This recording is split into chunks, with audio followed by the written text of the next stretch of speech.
거의 다 해설이 끝났죠. 이제 문학 지문 2세트 정도 남았습니다. 자, 그 다음에 해설을 진행할 파트는 고전소설인데요. 제가 아까 소설은 어떻게 풀라 했죠? 첫 번째는 인물 관계를 중심으로 특히 인물의 행동이나 심리의 표시를 주목하면서 읽으라고 했었고, 그 뒤에 장면을 나누라고 했었죠. 근데 고전소설의 특징은 인물 관계를 파악하기가 정말 어려운 경우가 많습니다.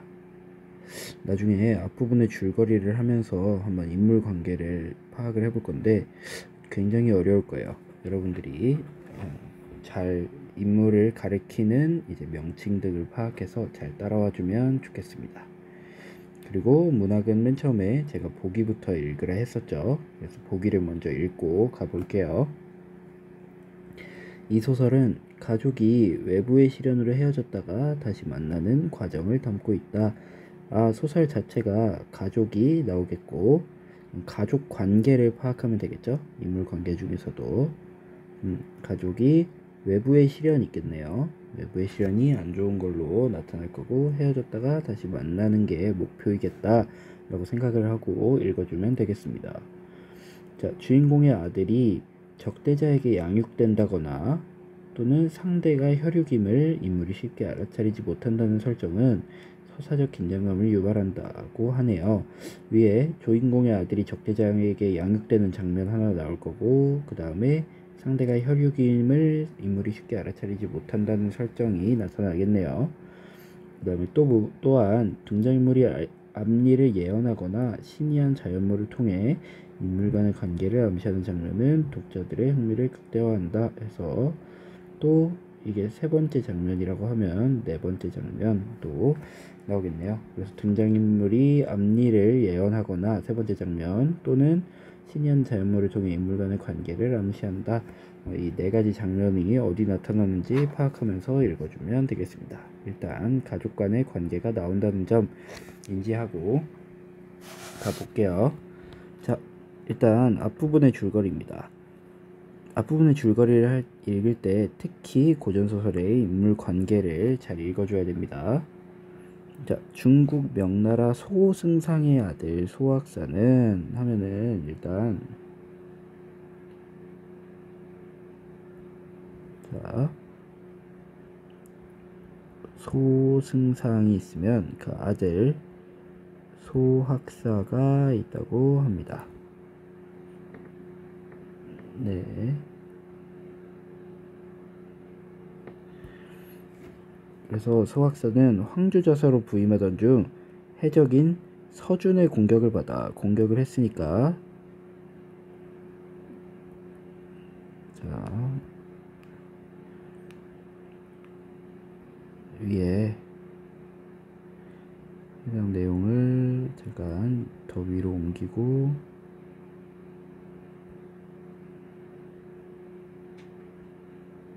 위에다가 인물 관계를 정리를 해볼게요. 자, 일단 소승상이 나오죠. 소승상의 아들 소학사가 나옵니다. 그런데 지금 해적인 서준의 공격을 받습니다. 그랬을 때 임신한 아내 이씨와 헤어졌다고 하네요. 이씨도 사람이겠죠. 사람에 동그라미 쳐가면서 읽을게요. 이씨와 헤어졌대요. 가까스로 사람은 이씨가 낳은 아들은, 여기서 아들이 나오겠네요.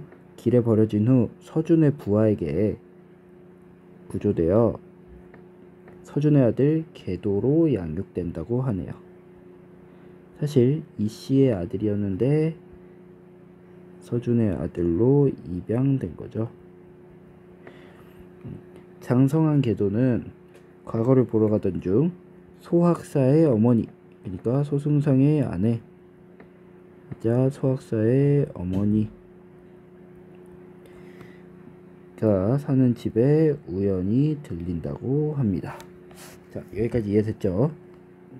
네, 그러면은 이 상황에서 한번 읽어보도록 하겠습니다. 지금 개도와 소학사의 어머니가 만난 상황입니다. 자, 부인은 소학사의 어머니겠죠? 부인이 아들 형제를 생각하고, 아들 형제면 소학사가 되겠죠? 그 부인의 아들이 될 테니까요. 그러니까 이 부인의 입장에서 개도는 손자가 되겠죠. 네. 부인이 아들 형제를 생각하고 슬픈 마음을 진정하지 못하여 잠자리에 누웠다가 비몽사몽간에 승상이 들어와 부인을 대하여 말하거늘, 승상은 소승상이 되겠죠. 오늘 부인의 손자가 올 것이니 보소서. 손자는 개도가 될 것입니다. 함으로 놀랍게 여보니 한바탕 꿈이었다고 합니다. 고전소설의 팁은 이렇게 꿈으로 장면이 나뉘는 부분이 나오니까 꿈이 나올 때마다 장면을 나눠주면 좋습니다. 장면 1, 꿈에서 오늘 부인의 손자가 올 것이니 보소서 라고 승상이 꿈에 나와서 얘기를 한 겁니다. 실제로 들어온 게 아니라. 그 다음에 부인이 더욱 마음이 편안하던 차에 비자가 하는 말을 들으니, 비자는 이제 종이겠죠. 어린 듯 취한 듯 반가우면서도 괴이하여 곧 외당에 나가 문틈으로 공자의 상을 보았는데 영락없는 학사였다고 하네요. 이 공자가 학사고 이 학사가 개도겠죠. 그런데 부인이 생각하기를 꿈에 승상이 하시던 말이 맞도다 라고 확인을 합니다. 하면서 공자의 개도의 얼굴을 보고 더욱 학사 생각이 나서 이 학사는 소학사겠네요. 그러니까 공자는 개도인데 소학사, 이 학사는 아버지, 개도의 실제 친아버지가 되겠죠. 와 닮아서 안으로 들어가 노비에게 명령하여 외당에 온 공자에게 말로 전갈하라고 하였다 라고 합니다. 여기서 소학사와 개도가 닮음을 확인했죠. 장면 2입니다. 네, 그래서 대사를 합니다. 남녀가 다르나 내 나이가 70이고 공자를 대하여 물을 말이 있으므로 염치 없기를 무릅쓰고 청하노니 늙은이의 말을 허물지 말고 중당으로 횡보하소서 하라 해서 이제 부인이 얘기를 합니다. 들어와라 라고 얘기를 합니다. 그래서 시비가 외당에 나가서 밖에 나가서 부인의 말씀을 공자에게 전하니 개도가 부인의 전한 말씀을 듣고 노비를 따라 중당에 이르러 부인에게 절하고 물었습니다. 개도가 무슨 말씀을 묻고자 하시냐니까 왜 부르셨습니까? 라고 얘기를 한 거죠. 그래서 부인이 공자에게 말했다. 너 누구 집 공자고 어디를 가느뇨? 그래서 Who are you? Where you go? 라고 얘기를 합니다. 개도가 대답을 했을 때 소자는 황차탑에 사는 서준의 아들 개도인데 서준은 해적이었는데 황성으로 과거를 보는 길이었던 차 마침 부인 댁 문전을 지나가다가 잠깐 쉬고자 하였습니다. 부인께 없어 청하옵시기로 내당에 들어옵사오니 부인이 불렀어 내당에 들어왔는데 미안하고 황송합니다 라고 개도가 얘기를 하고 있습니다. 그때 부인이 공자의 개도의 말을 듣고 대답하기를 나는 소승상의 부인일지라니, 여기 남편이고 아니었죠. 승상은 돌아가셔서 이제 꿈에 나온 거였네요. 아들 형제를 두었는데 큰아들 학사 운이 지금 소학사를 얘기하는 거죠. 네, 아들이 2명이 있었네요. 황주자서로 내려간 지 여러 해 동안 소식이 영 끊어졌던 애 둘째 아들 위가 제 형을 찾아, 얘가 조금 더 보충을 하면은 이 소학사가 운이고 그 다음에 동생이 위라는 동생이 있었네요. 개도 입장에서는 작은 아버지였죠. 제 형을 찾아 나간 지 또한 여러 해의 소식이 없으므로 슬픔을 견디지 못하여 나날이 솟아내지는 해와 동쪽 바다에 돋는 달을 대하여 아들 형제를 생각하고 집에 돌아오기를 고대하고 있었다네. 지금 상황 설명을 하고 있죠. 가족들이 다 뿔뿔이 흩어져서 소식이 끊긴 상황인데, 이러던 차에 오늘 공자를 보면 나의 아들 학사의 외모와 같기로 청하였으니 첫째와 같으니 노인의 망령됨을 허물지 마라, 걱정하지 마라 라고 얘기를 하고 있습니다. 하고는 슬프게 통곡하였습니다. 제가 이제 심리 잘 읽어내라고 했죠. 그래서 슬퍼함, 그리워함, 누구를? 네, 큰아들 학사 등을. 왜 슬퍼하겠어요? 이제 소승상이 아니라 소학사의 소식, 지금 소식 끊긴 사람들의 소식을 이 계도가, 이 공자 계도가 그래도 닮았으니까 알 거라 생각했는데 그러지 않았기 때문에, 관계가 없었기 때문에 이렇게 슬퍼하는 거죠. 그래서 계도가 부인의 말씀을 듣고 또한 눈물을 흘리니 공감 능력이 뛰어나죠. 부인이 계도의 손을 잡고 말하기를 내 얼굴을 보니 아들 학사의 모양이구나, 내 아들과 닮았다 라고 하면서 슬픔을 그치지 않으므로 계도가 미안하게 여겨 부인에게 아뢰었다. 세상에 혹 같은 사람도 있사온즉 너무 슬퍼하지 마옵소서 라고, 닮은 사람이 조금 있으니까 너무 슬퍼하지 마라 라고 위로하니 부인이 말하기를 내 집 뒤뜰에 천도화 나무가 하나 있으되 본래 나의 시아버지께서 도학이 비범하시어, 도학은 이제 그리고 도학은 이제 도교인데 뭐 도술로 생각하면 될 것 같아요. 도술이 비범하시어 신선과 매일 즐기시다가 신선에게 얻기를 청하여 심은 나무라네. 증엄하는 일이 많아, 증엄은 이제 효험이 많은, 그래서 뒤뜰에 천도하는 이제 복숭아거든요. 천도복숭아라고 하죠.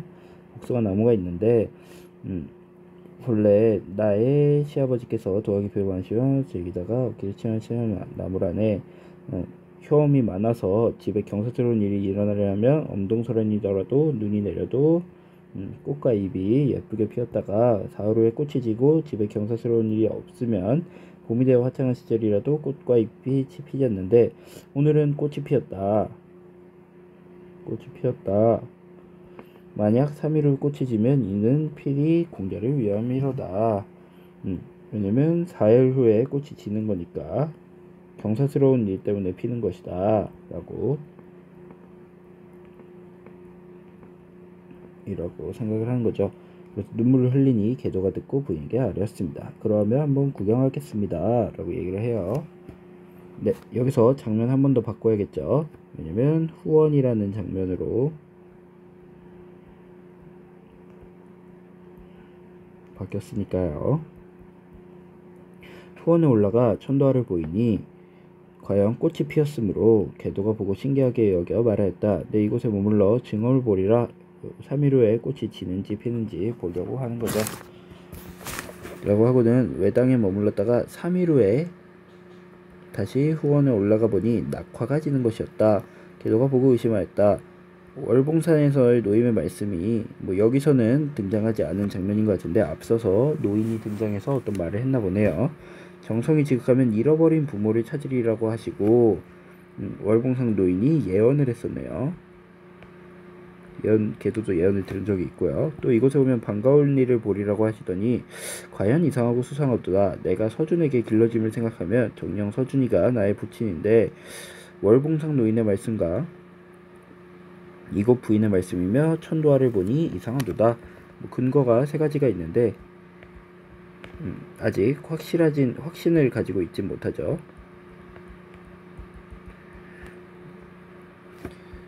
슬픈 마음이 저절로 일어나서 행장을 열어 검은고를 내어 줄을 골라 한 곡조를 탔습니다. 검은고도 잘 치네요. 맑고 맑은 소리가 공중에 솟으니 이때 부인의 슬픔이 쌓여있던 차에 검은고 소리가 남을 듣고 괴이하여 자세히 들은즉 예전에 학사가 가지고 놀던 검은고, 친부모의 검은고를 이렇게 가지고 있네요. 학사가 가지고 놀던 검고 소리였다. 이에 부인이 급히 외당에 나아가 보니 공자가 검고를 타고 있었다. 자세히 보니 과연 학사의 검은고인이므로 부인이 달려들어 검은고를 붙들고 대성통곡하며 말하기를 이 검은고는 어디서 났느뇨? 이 검은고는 나의 승상이 선수 만들어 사랑하시다가 돌아가신 후 너 할아버지가 선수 만들어서 이거를 아끼다가 돌아가신 후 너희 아버지가 황조로 내려갈 때 가지고 간 건데 왜 학사 소식은 없고 검은고는 집을 찾아왔으니 너의 임자는 어디 가고 너만 홀로 왔느냐? 라고 이제 뭐 검은고한테 얘기를 하는 거죠. 너는 검은고겠죠? 라고 하며 계속 통곡하였습니다. 계도가 기가 막혀 생각하기를 부인이 나를 보고 학사 같다고 하며 의심하던 차에 공교롭게 검은고를 보고 또 붙들고 슬퍼하시니 이런 어이없는 일이 어디에 있으리요. 너무 오해가 많으시다 라고 계도 입장에서는 생각을 하겠죠. 라고 하고는 부인에게 여쭈었다. 이 검은고는 서생의 집에 대대로 전해오는 기물인데 부인은 정신을 진정하고 자세히 보세요. 이 할머니가 조금 정신이 오락가락 하시나 라고 생각을 하겠죠. 계도는 부인이 눈물을 거두고 대답하였습니다. 내 집의 기물을 어찌 모르리요. 이 검은고는 승상이 살아계실 적에 서촉 지방의 사신에게 부탁하여 동정호 절벽강산에서 수천 년 묵은 벽오동을 구하며 만들었음에 소리가 기이하여 슬픈 사람이 타면 소리가 슬프게 나고 아무래도 심정이 편한 사람이 타면 소리가 웅장하고 씩씩하게 나네. 이렇게 이 검은고가 자신이 아는 검은고라고 주장을 하고 있죠. 계도가 부인에게 아뢰었습니다. 이 검은고는 진실로 진짜 소생의 집안에서 대대로 전해오는 기물이오니 조금 더 걱정하지 마십시오 라고 했습니다. 부인이 말하기를 그러면 승상이 만드실 때 검은고 복판에 배 쪽에 청성고라고 써서 새겼으니 공자가 자세히 보라 했는데 진짜 복판에 청성고가 써 있었습니다. 네, 제목은 소학사전이라서 계도 아버지가 주인공이었네요. 네, 윗글에 대한 이해로 적절하지 않은 것부터 보겠습니다. 소승상의 아버지는 소승상의 아버지 있나요? 뒷글에 가보면 네, 맞네요. 나의 시아버지, 그러니까 부인의 시아버지면 소승상의 아버지가 맞겠습니다. 그래서 소승상의 아버지가 맞죠. 그래서 인물관계를 제가 계속 보라고 했었죠.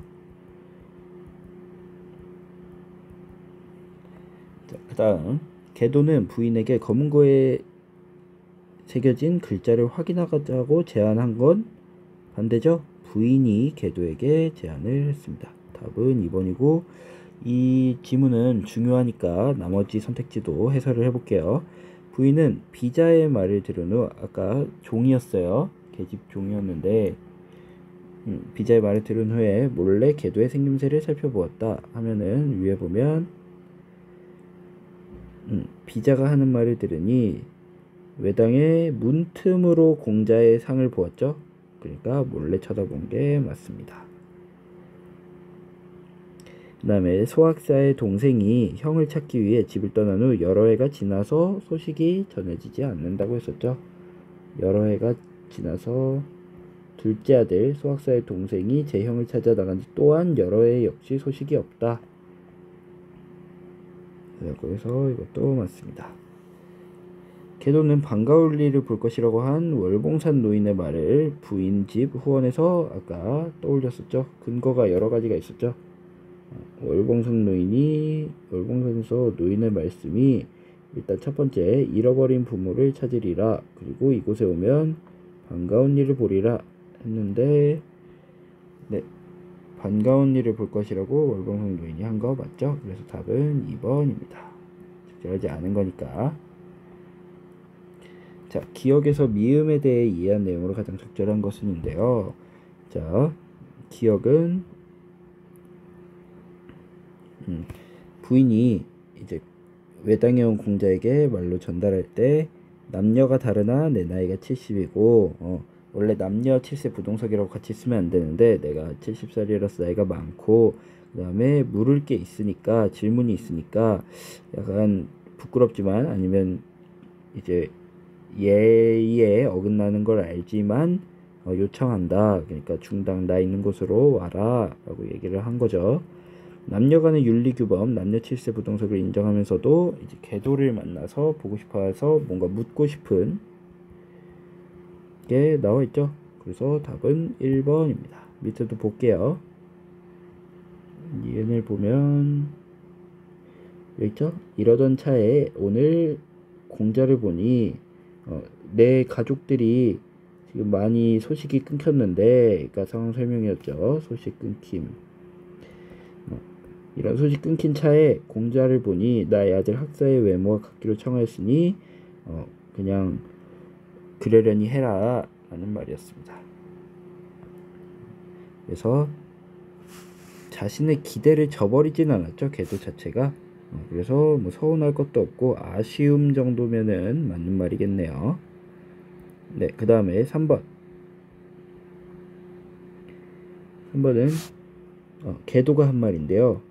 내가 이곳에 머물러 증험을 보리라. 그 천도화가 3일 있다가 질 것인지 3일 후에 꽃이 질 것인지 말 것인지, 왜? 경사스러운 일이 있기 때문에. 경사스러운 일이 일어나려고 하면은 폈다가 사흘 후에 꽃이 지는 걸 이걸 확인하기 위해서 봤는데, 부인이 예고한 일이 실제로 일어나지 않을 것이라는 계도의 생각이 드러난다 라고 내가 증험을 보겠다, 효과를 보겠다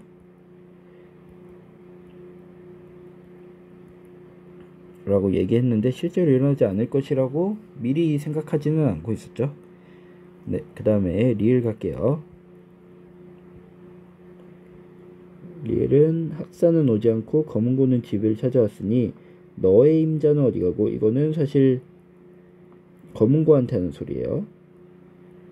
그래서 너만 혼자 왔느냐 라고 얘기를 하는데, 학살의 물건 가지고 있는 계도에 대한 반감이 나타나는 거 없죠.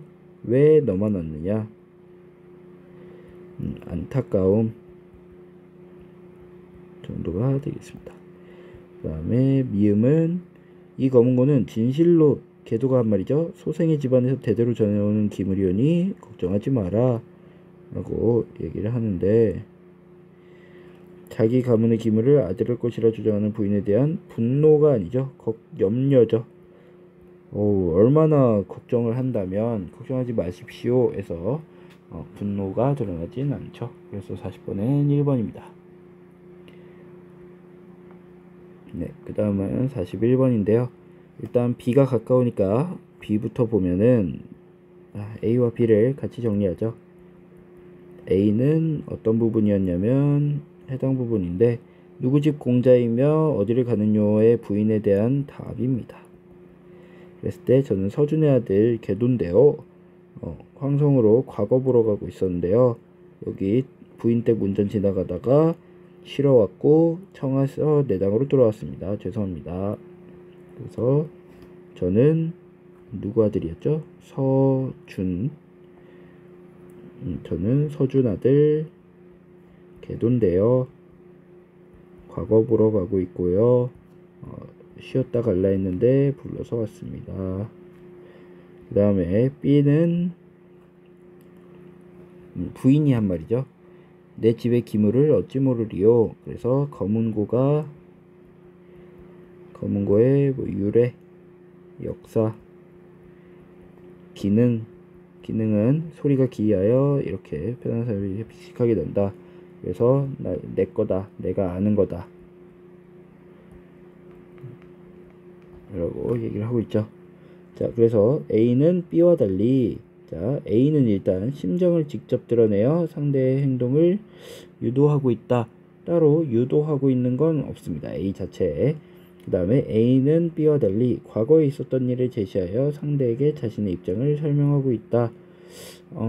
이거는 약간 애매하네요. A 자체는 과거에 있었던 일, 지나가다가 쉬려고 했는데 불러서 왔다. 그리고 미안합니다. A는 괜찮은데 B로 볼까요? 근데 B도 신기한 거물고 내 어찌 모르리요, 이것처럼 내가 아는 거문고다라는 입장을 설명한 거고, 유래나 역사가 과거라고 볼 수 있죠. 그래서 B와 달리가 아니라고 볼 수 있습니다.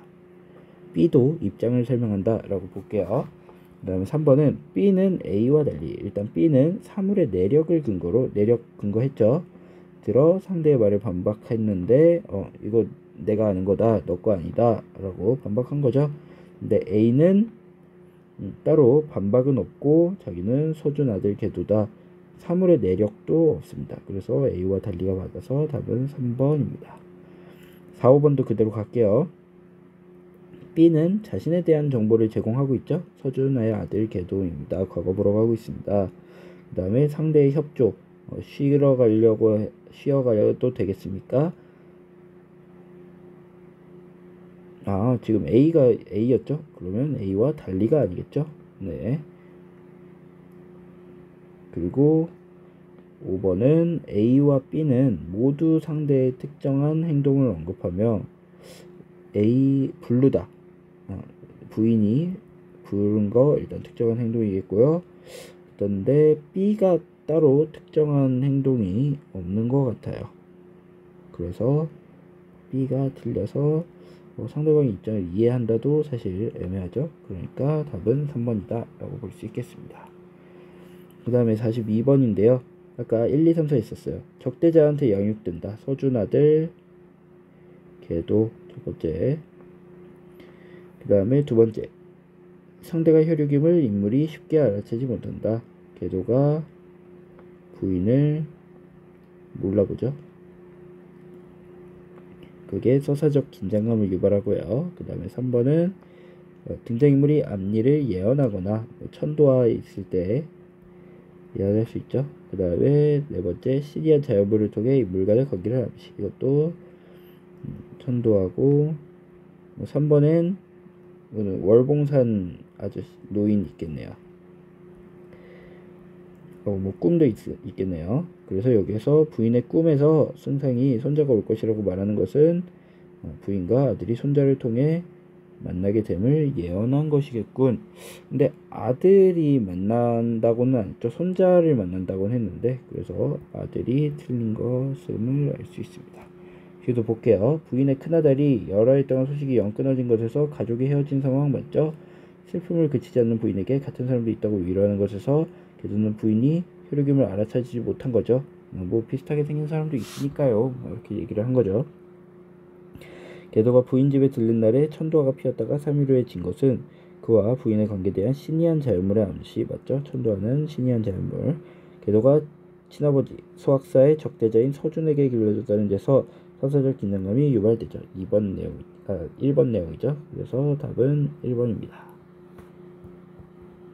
네. 자, 바로 이어서 현대시 가도록 하겠습니다.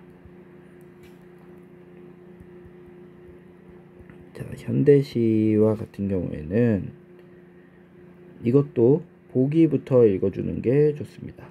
보기부터 읽는데 2개 세트가 나올 경우가 많아서 일단 따로따로 풀 수 있는 거,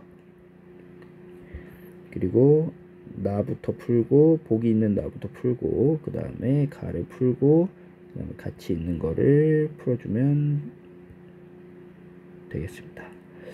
일단 제목도 보고요. 정급별이라는 시인의 현위의 인생이라는 거고 나이닥이라는 시인의 뿌리로부터 하는 건데 한번 보기를 읽어볼게요. 나의 화자. 이 뿌리로부터의 화자는 뿌리에 의지하는 삶을 살다가 심경의 변화가 생겨 뿌리로부터 벗어나기를 원합니다. 그러니까 뿌리는 사실 그렇게 좋은 것만은 아닌 시어가 되겠네요. 불안정하고 예측 불가능하지만 새로운 길을 찾아 나선 것입니다. 이거를 긍정하겠네요. 새로운 길.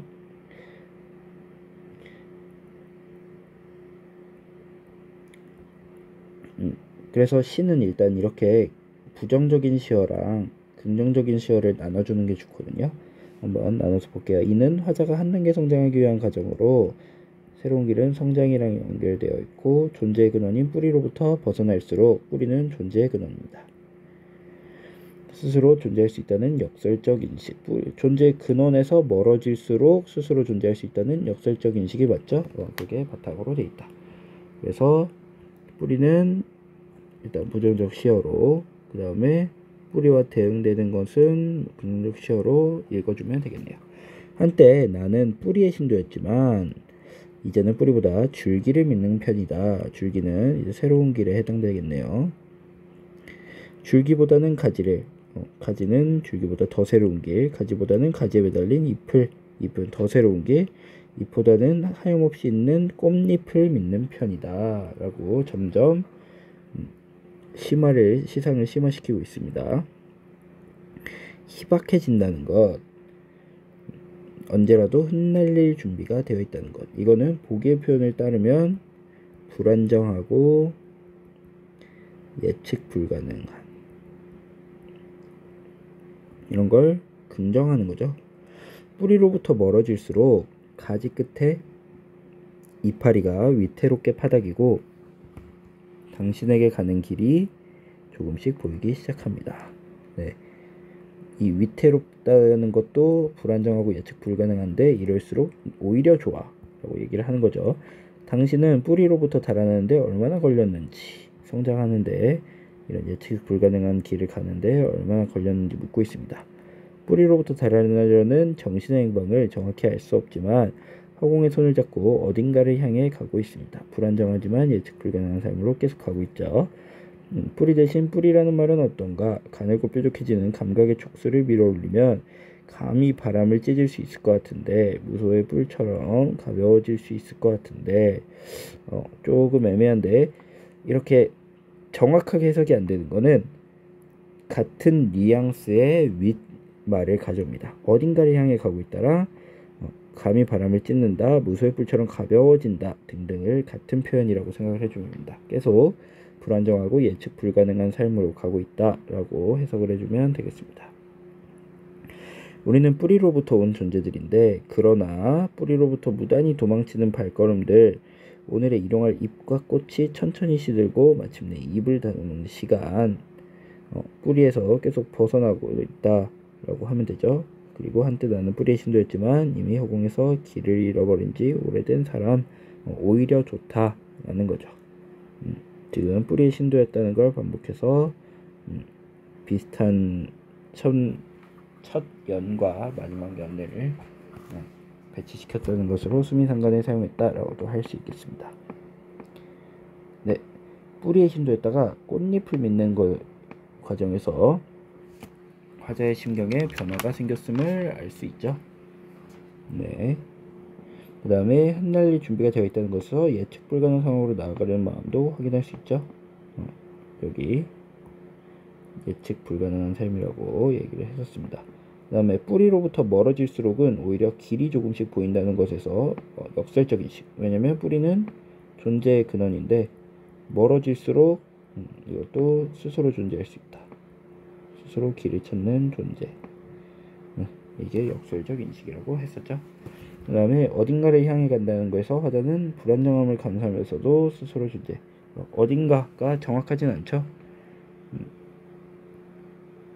그래서 이 불안정함과 예측 불가능이 어딘가를 향해 가고 있다랑 이어지고 그 뒤에 거랑 이어진다고 볼 수 있습니다.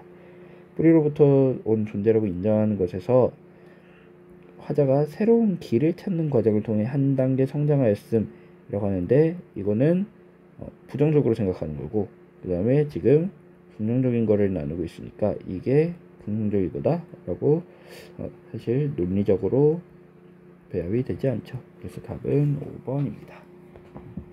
현대시는 이렇게 나눠가면서 풀면은 쉽게 풀립니다. 자, 그 다음에 가를 읽고 가를 한번 풀어볼게요. 자, 일단 현 위의 인생에 대해서 얘기를 하겠네요. 새끼 밥벌이 고단한 때면 이봐 수시로 늘어나는 현조율이나 하자고 라고 얘기를 하네요. 새끼 밥벌이는 고단하다 했으니까 일단 부정적인 시어인 것 같고, 그 다음에 수시로 늘어나는 현조율을 하는 건 이 힘든 상황에서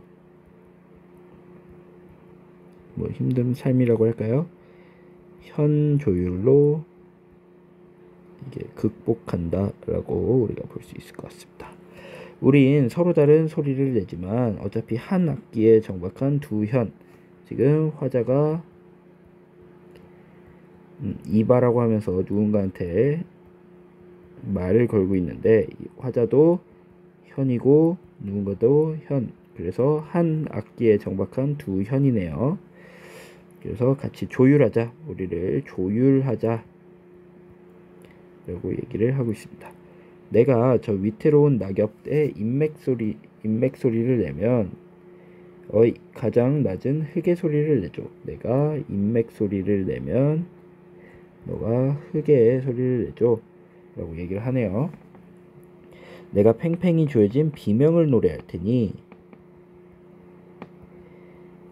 가장 따뜻한 두업의 속삭임으로 얘기를 해줘. 인맥은 흙에 대응되고 비명은 속삭임에 대응되네요. 지금 조율하는 과정이라고 얘기해서 일단은 다 긍정적으로 볼 수 있을 것 같아요.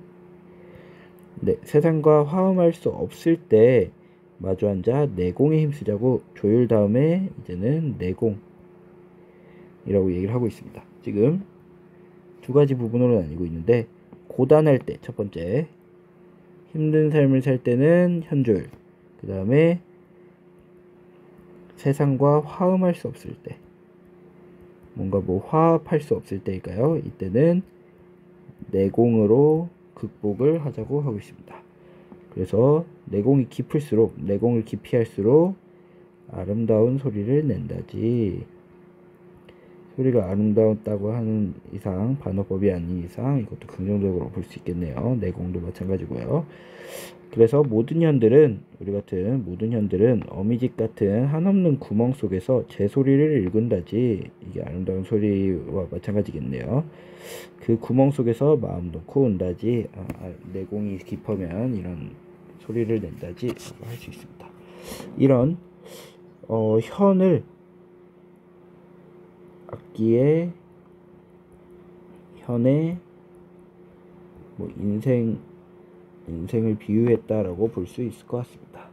그래서 화자는 현을 조율하면서 고단함을 달래려 하겠군 이라고 봤을 때 맞죠? 힘든 삶, 고단함을 현조율로 극복하려고 하니까요. 그 다음에 화자는 청자를 한 악기에서 함께 소리내는 같은 현과 현으로 보고 있습니다. 그 다음에 화자는 청자의 속삭임을 통해 비명을 노래하는 자신의 삶을 반성도 아니고요. 그 다음에 내가 비명을 노래하면 너가 속삭임으로 받아줘라서 순서도 바뀌었죠. 그래서 답은 3번 이라고 볼 수 있겠습니다. 이건 중요하지 않으니까 여기까지만 해설하고 넘어가겠습니다. 자, 마지막 가와 나의 공통점으로 가장 적절한 것은 이라고 봤을 때 공간의 이동. 자, 이거는 이렇게 풀어주면 좋거든요. 가랑 나. 공간의 이동. 나는 일부 있다고 뿌리 줄기 쭉 있었다고 보는데 가는 없죠. 그리고 정서의 변화도 나타나지 않습니다. 그 다음에 동일한 시어를 반복해서 주제의식을 반복하고 있다 라고 했을 때 나는 일단 뿌리를 반복하고 있는데 지금 여기는 현, 그 다음에 현 두 개 이상이면 반복이에요. 그 다음에 소리, 그 다음에 소리 등등으로 소리가 더 많이 나오네요. 소리와 해서 주제의식 다 관련돼 있죠. 그래서 주제의식을 강조하는지를 보려면 확실한 거는 여기 현이 인생과 소리 어울리죠.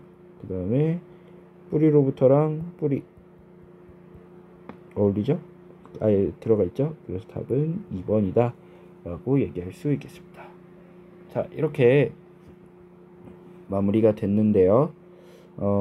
일단 시험을 준비할 때 선생님이 중요하다고 생각한 지문이랑 중요하지 않다라고 생각한 기준은 우리가 시험 준비랑 관련이 있겠죠. 그래서 문학이랑 엄매 지문도 나오니까 출제될 예정이니까